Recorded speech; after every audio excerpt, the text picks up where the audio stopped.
우리에게 부모님을 주신 하나님을 찬양합시다. 할렐루야. 아멘. 우리 어머님의 기도 찬양을 통해서 하나님께 감사를 드린 우리 성가대 감사를 드리고, 오늘 이제 어버이 주일입니다. 이전에도 우리는 늘 어버이 날, 어버이 주일을 맞이하지만 우리가 믿음이 이제 점점 성숙해져 가고 있는 중 아닙니까? 그러니까 부모 공경의 임함에 있어서도 이전보다 더 깊은 차원의 그런 마음으로 우리가 달라졌으면 하는 간절한 마음으로 오늘 말씀을 나누고 싶습니다. 사랑하는 여러분, 우리 한국 기독교가 처음 들어왔을 때 믿지 않는 사람들이 교회를 상당히 오해를 한 부분이 있어요. 교회 다니는 사람들은 부모를 공경하지 않는다. 특별히 제사를 지내지 않기 때문에 하는 이야기죠. 하나님을 모르는 사람으로서는 부모님이 최고이시죠. 마땅히 부모님, 살아계시든 돌아가셨던 그 부모님에 대한 자녀로서의 최고의 이해를 표하고 싶은 그 중심, 얼마나 참 아름답고 고상합니까? 제사를 지내지 않기 때문에 많은 오해를 받았지만 이제는 진정한 의미를 대부분 압니다.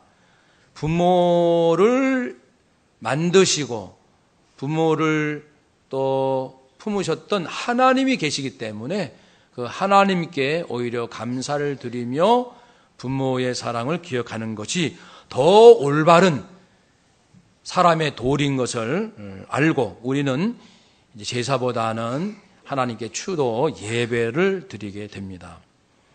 중요한 것은 기독교는 부모 공경에 대하여 굉장히 강조하고 소중히 여기는 종교라는 뜻이죠. 십계명에도 1, 2, 3, 4계명까지 하나님의 관계를 말씀했고 그 나머지는 인간관계에 대해서 어떻게 할 것인가의 가르침인데 그 인간과의 관계 첫 번째 입구가 바로 부모 공경입니다.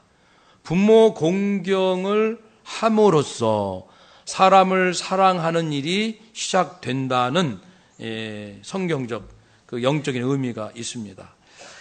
부모, 우리 부모님들을 어떻게 모시고 또 어떤 마음으로 섬길 것인가? 세 가지 내용이 되겠습니다. 첫 번째는 우리 부모님들을 어떻게 이해하느냐가 중요한 것 같아요. 무엇보다도 부모님을 어떤 분으로 이해하느냐. 성경은 부모님은 하나님의 대리자로 말씀합니다. 한번 따라합시다. 부모님은 하나님의 대리자이십니다. 아멘. 예수님 말씀하셨어요.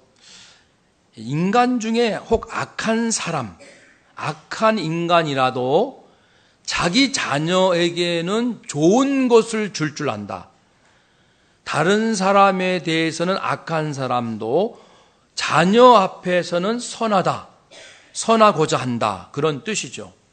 자녀가 생선을 먹고 싶다 할 때 뱀을 줄 부모가 있겠느냐? 악한 부모라도 악한 사람이라도 그렇게 하지는 않는다.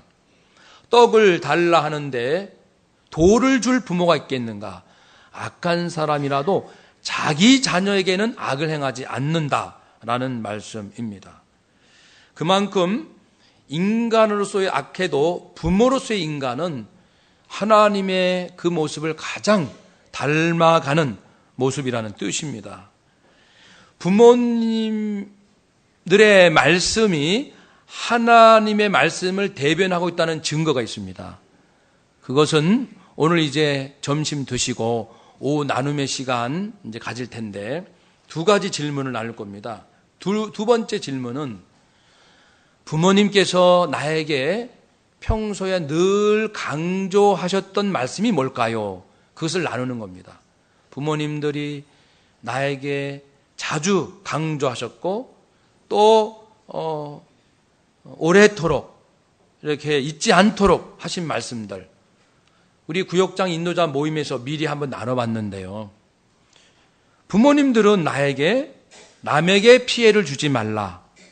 착하게 살아라. 정직하게 살아라.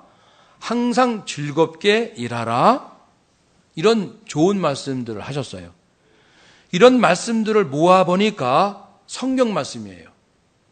즉 성경에 있는 인간 구원의 말씀 이외에 인간으로서 어떻게 살아야 할 바에 대한 도덕적 가르침이 있는데 그것이 전부 부모님 말씀들이더라고요. 부모님 입에서 나오는 말씀은 하나님 말씀이에요. 하나님 마음을 가장 잘 닮았다는 뜻입니다.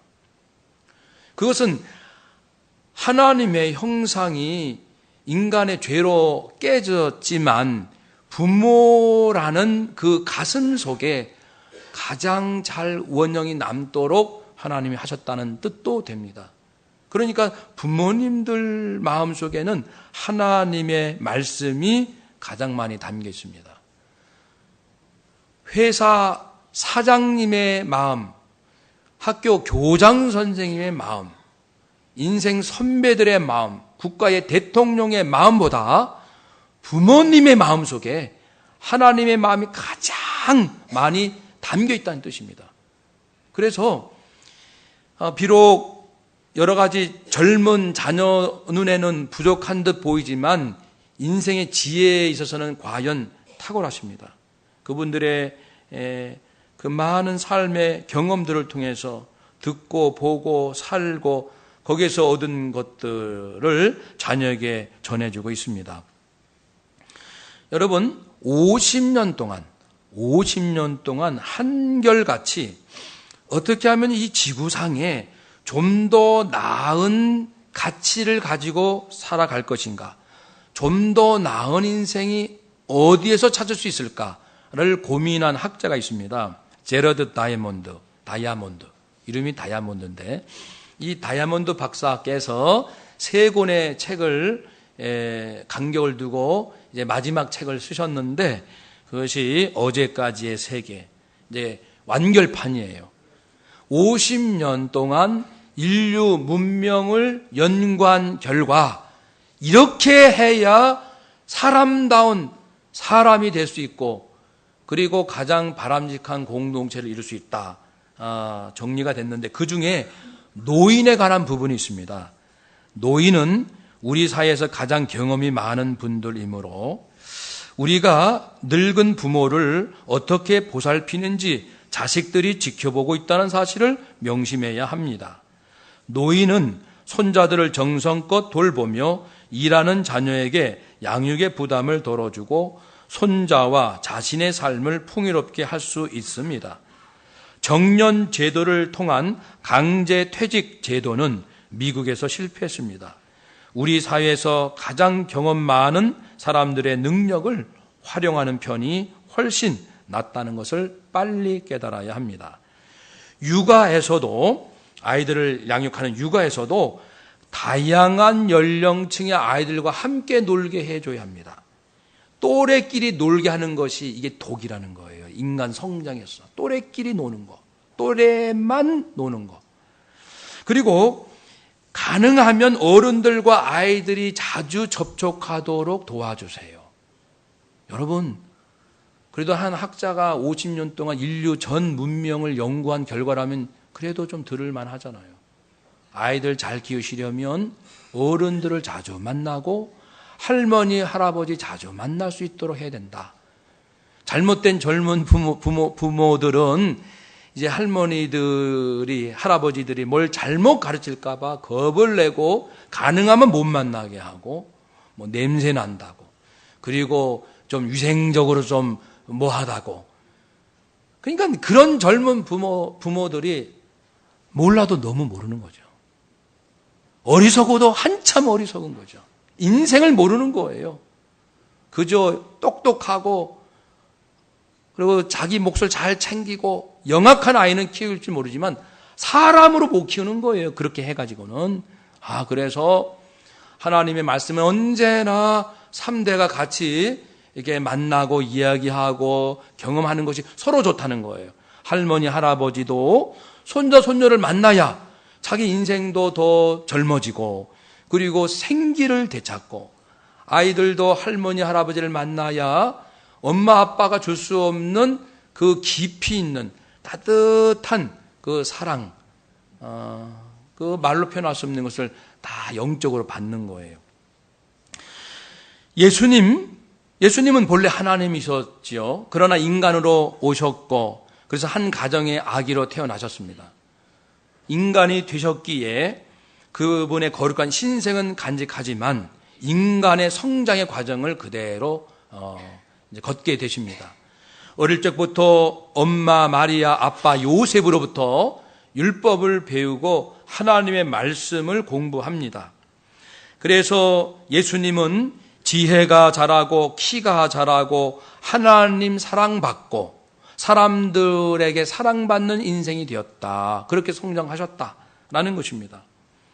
미국 달라스 신학교 구약학 교수 메릴 박사는 요셉과 마리아, 즉 예수님의 가정이 성경에서 가장 모범적인 가정교육의 모델이다라고 얘기를 합니다.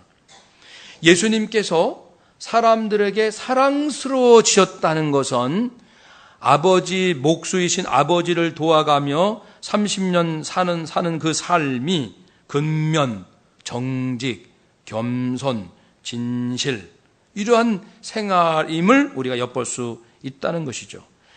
아기 예수님, 어린아이 예수님, 그리고 이제 사춘기 나이의 예수님, 청년 예수님.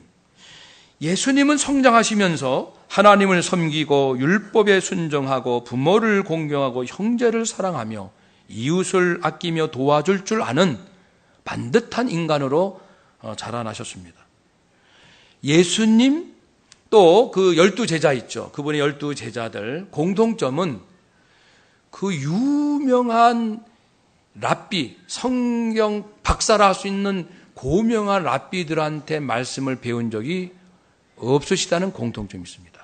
그럼에도 불구하고 예수님께서는 하나님의 말씀의 본래 의미를 전파하셨고 성령 강림 이후 성령의 능력 받은 제자들은 그 말씀의 대가라고 할 수 있는 바리새파, 사두개인 이 종교 지도자들이 감당할 수 없을 만큼 하나님의 말씀에 권세가 있고 능력이 있고 파워가 있는 거예요.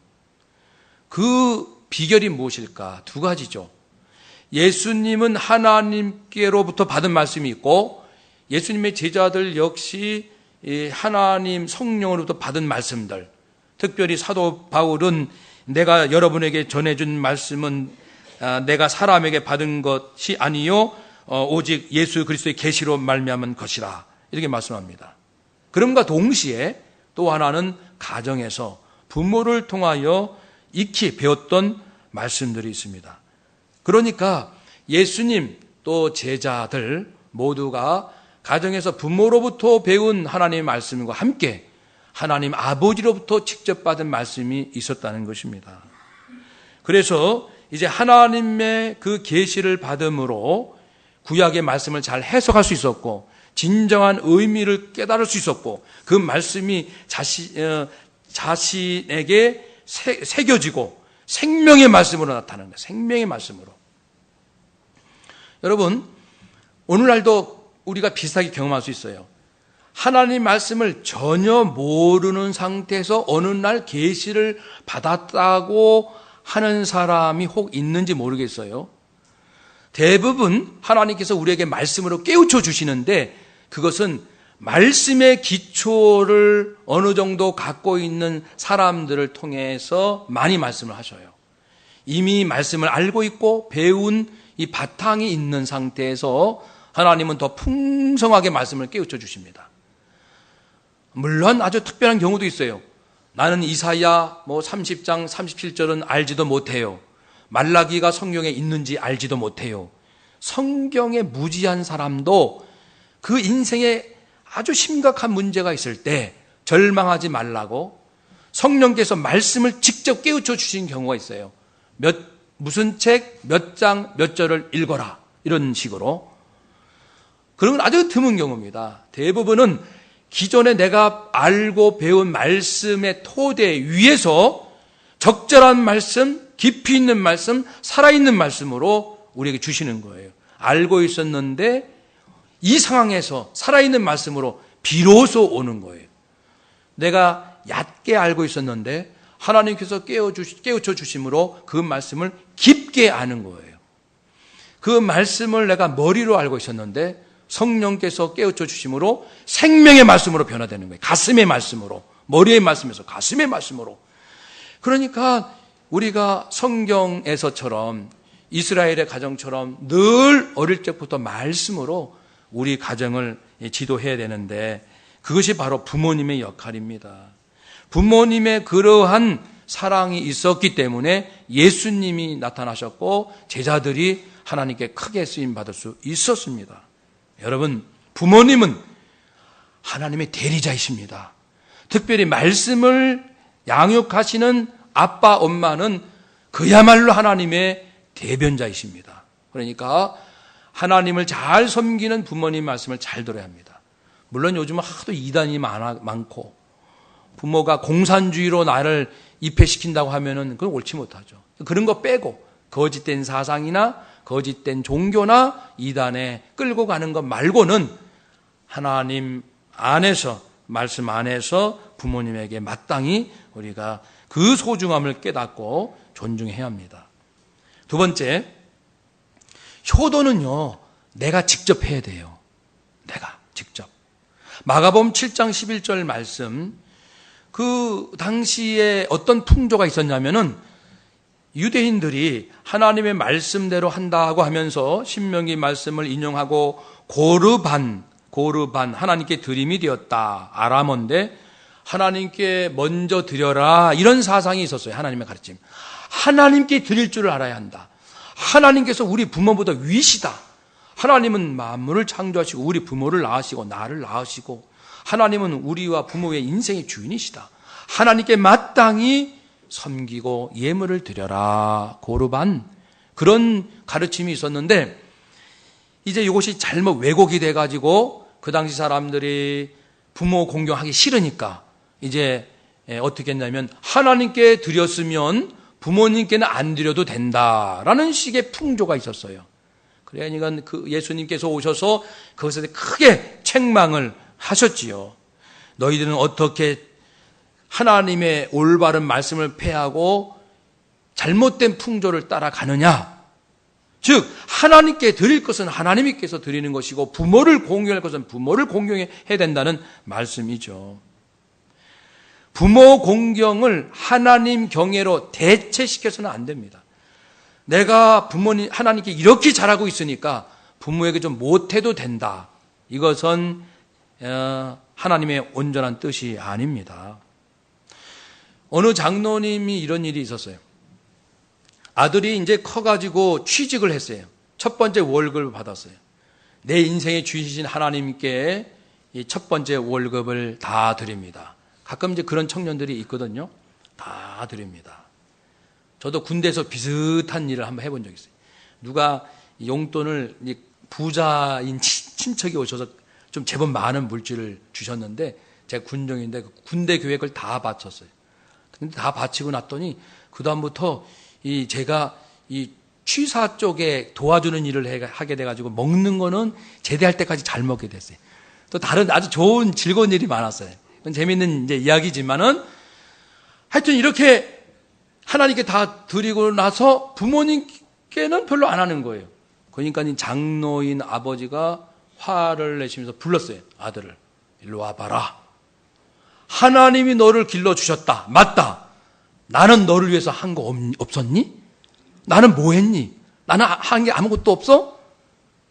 잘못됐지? 아들아, 두 번째 달 월급은 전체 나한테 바쳐라. 그게 명령했어요. 그게 바쳤어요. 잘했지요. 여러분, 우리가 참 조심할 게 있어요. 하나님께 잘했으니까 부모에게는 대충 해도 그냥 하나님께서 알아서 하시겠지라고 하는 유혹이 우리에게 있습니다. 그건 분명히 잘못된 것입니다.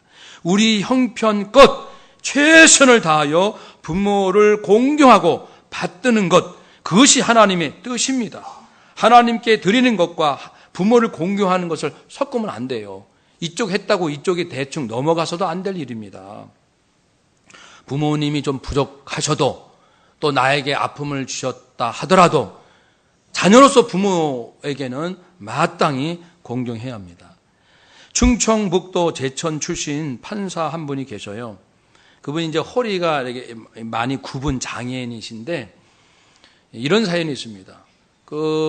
어릴 때 아버지가 술과 도박에 이제 정신이 팔렸어요. 도박을 못하니까 나중에는 손가락을 잘랐어요. 근데도 대리인을 시켜서 계속 도박하는 거예요. 가산을 탕진하고 어머니가 삭바느질로 자식을 키우는데 그냥 와가지고 술 먹고 와서 노름돈 내놓으라고 엄마를 윽박지르는 거죠. 계속. 그런 참 불우한 환경에서 자랐습니다. 어느 날 엄마가 노름돈을 제법 제대로 안 주니까 이 아빠가 화가 나서 이 어린 아기를 마당에 집어 던졌어요. 그래가지고 이제 척추를 다쳐서 곱사등이가 됐습니다. 그래서 이 아이는 다른 거 할 거 없으니까 공부만 했어요. 공부만. 그래서 판사가 되고 이렇게 됐는데 참 훌륭한 것은 자기를 집어 던진 아버지지만 언제나 아버지를 극진히 모셨어요. 때가 되면 찾아가 뵙고 명절 때는 뭐 기본이고 언제나 정성껏 자기가 할 수 있는 한 아버님께 최대로 이렇게 공경하고 돌봐드리고, 그러니까 그 판사가 동네 시골에만 나타나면 온 동네가 아주 기쁨인 거예요. 참 효자다 이거죠. 저런 효자가 어디 있느냐. 자기를 던진 아버지지만 사랑하는 여러분, 이것이 효도입니다. 부모가 나에게 무엇을 얼마나 해 주셨는가 조건 따지지 아니하고 순수한 사랑으로 부모님을 나를 낳아주신 것 한 가지만으로도 우리는 감사할 수 있다는 거죠. 또 김희아라는 성도분이 계셔요. 내 이름은 예쁜 여자입니다. 요즘 텔레비전에 많이 나오시죠? 그래서 아시는 분도 있을 텐데, 어릴 때 태어날 때 얼굴 반쪽에 붉은 점이 눈에 띄게 있는 거예요. 그러니까 이 엄마가 이 아이를 보육원에, 그러니까 아기를 버린 거죠. 보육원에 쭉 자라다가 25살 때 또 이 얼굴에 상악동암이 걸려가지고 안면이 마비되고 기형이 돼요. 그런데 착한 남편이 나타나서 결혼까지 하고 딸 둘이고, 그런데 이 애들이 얼마나 엄마를 자랑스럽게 여기는지. 이제 초등학교 이제 12살, 그 다음에 9살 요 정도 돼요. 그런데 참관 수업 하는 날이 있어요. 엄마, 내일 참관 수업이래. 엄마 꼭 오셔야 돼. 약속. 근데 엄마는 이제 자기 얼굴이 그러니까 아이가 상처받을까봐. 그래서 안 가고 싶은데 이 녀석이 한사코 오라고 하니까 마스크를 쓰고 갔어요. 그래서 참관 수업 마치고 딱 집에 돌아오니까 큰딸이 엄마를 꽉 껴안고 엄마 고마워, 고마워, 정말 고마워. 와, 너는 엄마가 창피하지 않아? 나는 엄마가 자랑스러운데 진실로 하는 얘기예요. 와, 거기에서 엄마가 그 행복, 기쁨 말할 수 없는 거예요. 부모가요, 언제 제일 행복감을 느끼냐면 자녀가 엄마 아빠를 자랑스럽게 여길 때, 이때 제일 말할 수 없는 행복을 느낍니다. 또 이제 근데 이 성도는, 이 김희아 성도는 엄마가 경험이 없잖아요. 버려졌기 때문에. 근데 어떻게 알게 됐냐면 6살, 딸이 6살 될 때 역할극을 했어요. 네가 엄마에 내가 딸 할게. 그러면서 이제 소꿉놀이 하는데 이제 엄마가 말합니다. 이제 자기 딸한테 이 역할을 바꿔 사는 거죠. 엄마, 나 배고파. 막 그러니까 6살 딸이 우리 애기 배가 고프구나. 그래, 엄마가 맛있는 거 해서 만들어서 빨리 줄게. 기다려. 그러는 거예요. 또 이제 엄마, 나 여기 아파. 힘들어.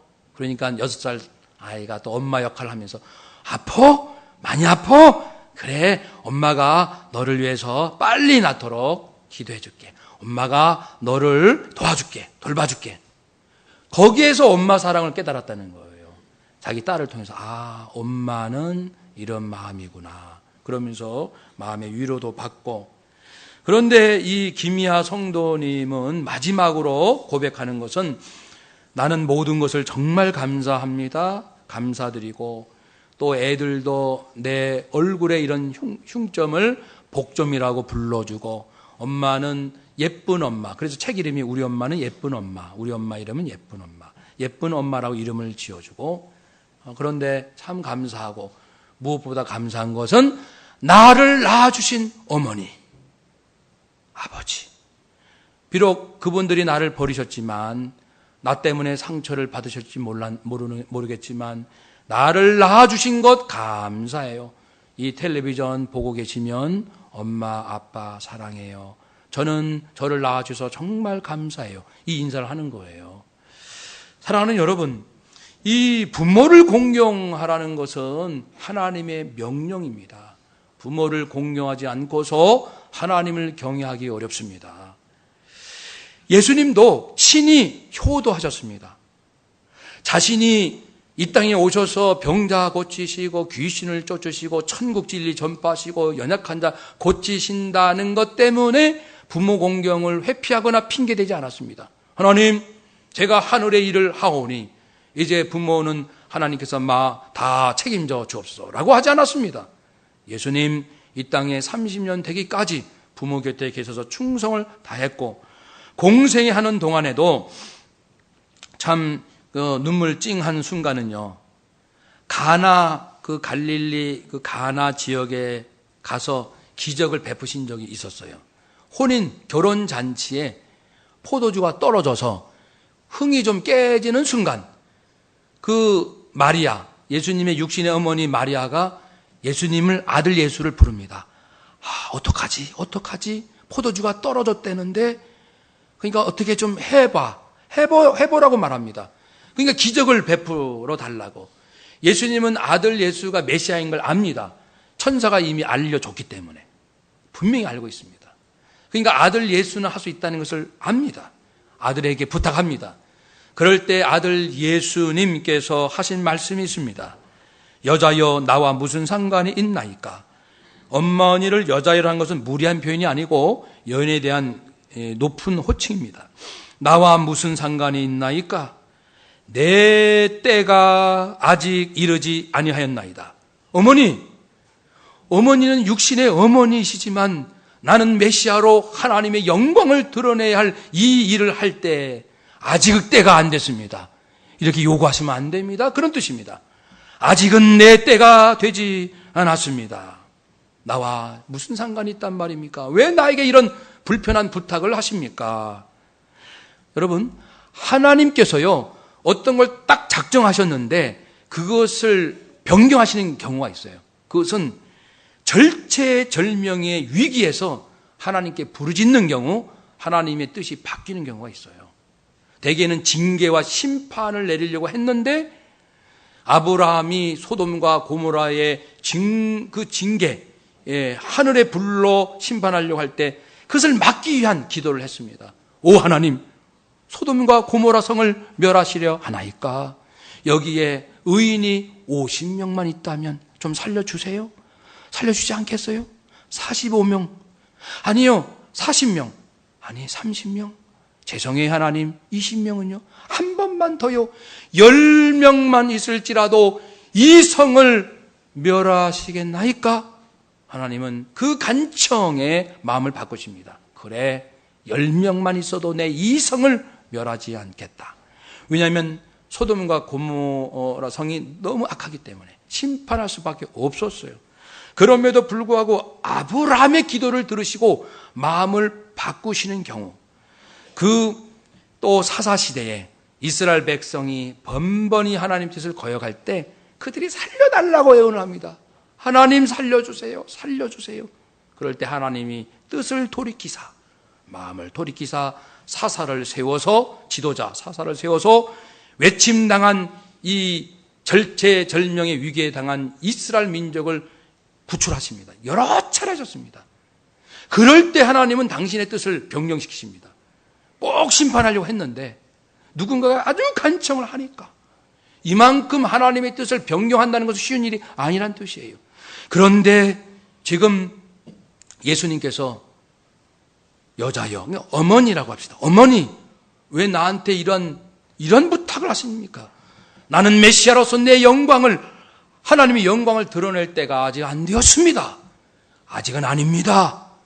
어머니 부탁을 들을 수가 없는 일입니다. 이건 이해하셔야 됩니다. 이런 상황인데 또 그 뒷부분에 보면 예수님이 마음이 약해지셔가지고 어머님 말씀에 순종해서 이제 하인들에게 자, 빈 항아리에 물을 가득 채워라.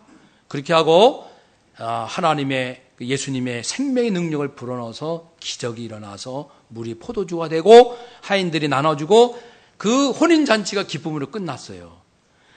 아직은 때가 아닌데 어머니 왜 힘든 부탁을 저에게 하십니까? 그렇지만 예수님께서 그 어머니의 부탁을 들으셨을 정도로 예수님은 육신의 부모님이시지만 그분의 마음을 기쁘시게 하려 하신 효자임을 알 수 있습니다. 예수님은 또 십자가에 달리셔서 이제 죽음을 곧 앞두시고 마지막 순간에 하신 7 말씀 중에 오늘 본문이 있죠. 예수께서 자기의 어머니와 사랑하시는 제자가 곁에 서 있는 것을 보시고 그 십자가에 달리셔서 아래를 내려다 보시며 말씀하십니다. 자기 어머니가 계신 거죠. 어머니 여자여, 어머니 보소서. 옆에 있는 요한이 어머니의 아들입니다. 아들로 삼으세요. 또 제자 요한에게 제자여, 어머니시다. 내 어머니시다. 나는 떠나지만 내 육신의 어머니를 너의 어머니로 받아들여서 어머니를 끝까지 잘 모셨으면 좋겠구나 라고 부탁을 하십니다. 말씀대로 이 사도 요한은 어머니 마리아를 모시고 에베소로 가서 이제 집안채 지어드리고 그분께서 평생 사시도록 돌봐드렸습니다. 그것이 에베소 3차 종교회록에 기록되어 있고 그러나 그 흔적, 위치를 모르다가 1878년 에메리라는 독일 수녀가 꿈의 계시를 받았는데 어느 위치, 어느 모양의 집이 있다. 근데 이 수녀는 수녀원에서 평생 나가본 적이 없어요. 그리고서 몇 년 또 지나서 1891년 나사렛 신부가 탐사반을 조직해서 그 수녀가 꾼 꿈대로 따라갔어요. 과연 똑같은 위치에 똑같은 집이 있는 거예요. 그래서 이 집이 바로 예수님의 어머니 마리아의 집인 것을 알고 오늘 성지순례 코스로 정해져 있습니다. 저도 터키 다녀올 때 그 집을 들른 적이 있습니다. 여러분, 예수님도 육신의 부모님에 대한 효도를 나 하나님 일 하니까 하나님께 맡깁니다 하지 않고 자기가 할 수 있는 한에서는 최선을 다하여 자기가 효도를 하셨다는 사실을 기억합시다. 물론 오늘날 목회자들, 선교사님들은요, 특별한 일을 이렇게 하다 보니까 부모님께 효도, 특별히 물질적으로 효도를 잘 못해요.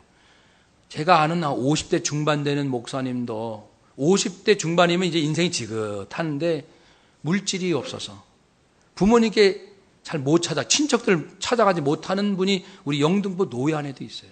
제가 그 목사님 얘기 듣고 정말 가슴 아프더라고요. 선교사님들은 더 하십니다. 선교사님들은 이제 해외로 가신 분들, 부득이 부모님과 이별하고 이제 고국에 계시게 하고 자기는 떠날 수밖에 없어요. 어쩔 수 없는 거예요. 그런 경우는 어쩔 수 없고, 하여튼 하나님은 우리가 할 수 있는 한 최선을 다하여 할 수 있는 방법을 총동원해서 부모님을 모시라. 이 부모 공경은 하나님의 경외에서 나오기 때문에 하나님을 경외하듯 부모를 공경해야 합니다. 우리가 이것만 기억하면 우리 인생은 새로워질 것입니다. 한번 따라 합시다. 하나님을 경외하듯 부모를 공경합시다. 아멘. 하나님께서 우리에게 주신 사람을 대하는 원리가 있어요. 예수님 복음을 통해서. 먼저 성도들에 대해서는 첫째, 가족처럼 대해라. 연세 많으신 분들은 자기 부모님처럼, 젊은 성도들은 자기 형제 자매처럼 대하라. 가족처럼 대하라. 더 깊이 가면은 나보다 존귀한 분으로 대접하라. 나보다 나은 분들로, 나보다 다 훌륭하셔, 그렇게 대하라. 더 가면요, 주님 대하듯 하라. 성도를 주님 대하듯 하라. 너는 성도의 종이 되어라. 굉장한 말씀 아닙니까? 그리고 일반 사람에 대해서는 할 수만 있으면 화해하며 살아라. 화목하게 살아라. 더 나아가서는 원수라도 그를 사랑하라. 그러니까 성도에 대해서도 일반인에 대해서도 하나님이 이렇게 말씀하시거늘 나보다 훌륭하신 분으로 주님을 대하듯 원수까지 사랑할 수 있는 그 경지로 사람들을 대하라 하셨거든 어찌 하나님께서 인간의 우리의 부모님, 육신의 부모님께는 어떤 걸 요구하시겠습니까? 성도를 대하는 태도도 이 정도로 요구하신다면 부모님께 대하는 태도는 어느 정도 요구하시겠어요? 상상을 초월합니다. 그러니까요, 하나님하고 비슷한 수준이에요. 하나님 다음이에요, 부모님은. 하나님 경외하듯 부모를 공경하는 그 높은 차원에서 이해해야 됩니다. 하나님을 경외하듯 부모를 경외한다, 공경한다. 성도와 일반 사람에게 대하는 태도와 비교할 수 없을 만큼 높은 차원으로 부모를 공경하라는 뜻이니 이제 남은 인생 우리 부모님이 나에게 어떤 걸 주셨던, 상처를 주셨던, 아픔을 주셨던, 날 이 땅에 태어나게 해 주신 것만도 감사해서 내 할 도리 잘하여 부모님을 기쁘시게 하는 우리 모두가 되시기를 주님의 이름으로 축복합니다. 아멘. 기도하겠습니다.